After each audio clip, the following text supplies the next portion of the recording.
a barrage of artillery fire, hundreds of long-range self-propelled guns firing simultaneously. Then we saw North Korea release this chilling propaganda video showing a simulated attack on Washington, the White House, the Capitol, and also what appears to be the USS Carl Vinson aircraft carrier. And then you have this new information coming out of the Ministry of Foreign Affairs in Beijing. China saying that they are now willing to work with the United States and the Trump administration to try to rein in North Korean leader Kim Jong-un using their considerable economic leverage that they have over this country. At least 70% of North Korean trade is with China. They also control a lot of oil flowing into the country through a large pipeline.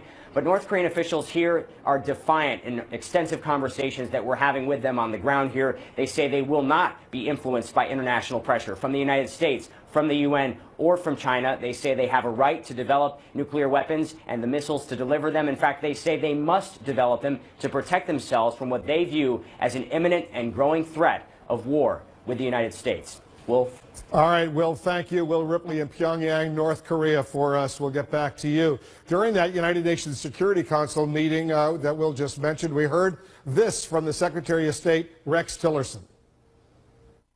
The more we bide our time, the sooner we will run out of it. In light of the growing threat, the time has come for all of us to put new pressure on North Korea to abandon its dangerous path. I urge this council to act before North Korea does.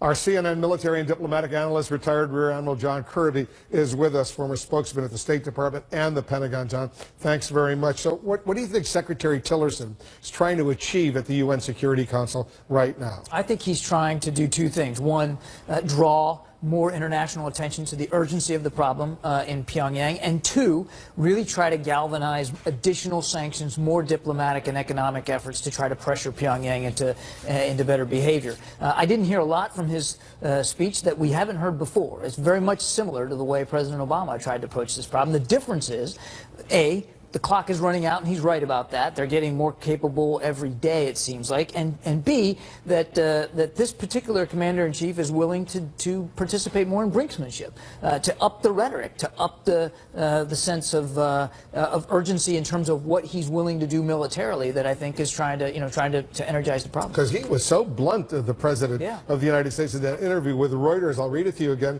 There is a chance, the president said, there is a chance that we could end up having a major conflict with North Korea. Absolutely. I haven't heard a president openly speak about a major conflict, because the ramifications of that would be so enormous. Oh, it would, millions of casualties, not to mention, war, and just not on the peninsula, but in the region.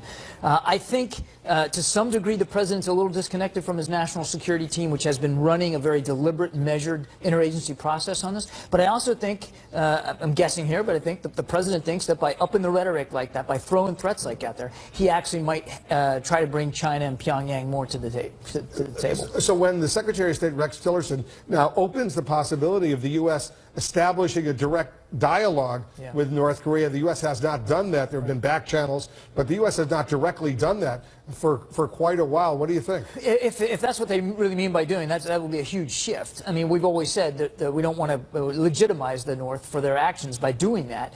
We've always said we want to rely on the multilateral six-party talk process, if you will, but that North Korea needed to prove able and willing to get to the table by committing to denuclearization. They're not going to do that. They obviously haven't, and they just, in Will's piece, you can see they have no intention of moving in that direction. So I don't think that we're anywhere near a rightness for direct talks with North Korea. Well, what if they sort of just halt what they're doing right now? They're not going to give up their nuclear arsenal. They're not going to give up the ballistic missiles that they already have. But what if they make a commitment to China and to the United States, to the international community? They're not going to go further than they are right now. They're not going to miniaturize a nuclear bomb and put it on an intercontinental ballistic missile that could hit the U.S. Well, maybe that could be the premise to sit down and talk, but I think that's where the discussion needs to go in the UN, is what do we want the North to do now so that we can try to solve this peacefully? More pressure, more sanctions, all that's fine, but it hasn't had an effect on these guys yet. Maybe what they need to do is sit down and say, what would it take to bring them to the table, and if we can make some sort of interim agreement to get them there, that might be worth it. And describe, when you say there could be enormous, millions of casualties, when the president says a major conflict with North Korea, within hours, certainly within days, there would be enormous casualties. There are estimates that within the first 2 hours of a conflict, you could have more than 100,000 casualties in Seoul alone. And that has nothing to do with nuclear and ballistic technology. It could just be from artillery strikes. Because along the DMZ, yes. north of the DMZ, yes. the North Koreans have 1 million troops, but they have thousands of artillery pieces, absolutely. Missile launcher, conventional weapons. And Seoul, the capital, is, 30 miles below the DMZ, south of the DMZ. Now, this could go very, very... It's a city of 25 million people. Yeah, it could be catastrophic very, very quickly. I think what Pyongyang's trying to do, well, first of all, they do believe in regime survival, and that's why they want to pursue these technologies, but they want to amp up the situation so much that the international community has no other alternative but to deal with them as a nuclear-to-nuclear basis. And that's where it gets really dangerous. And this guy's unpredictable. Whether he's rational or sane or not sane, that's not the point. You're talking about Kim Jong-un? Yeah, he's brutal.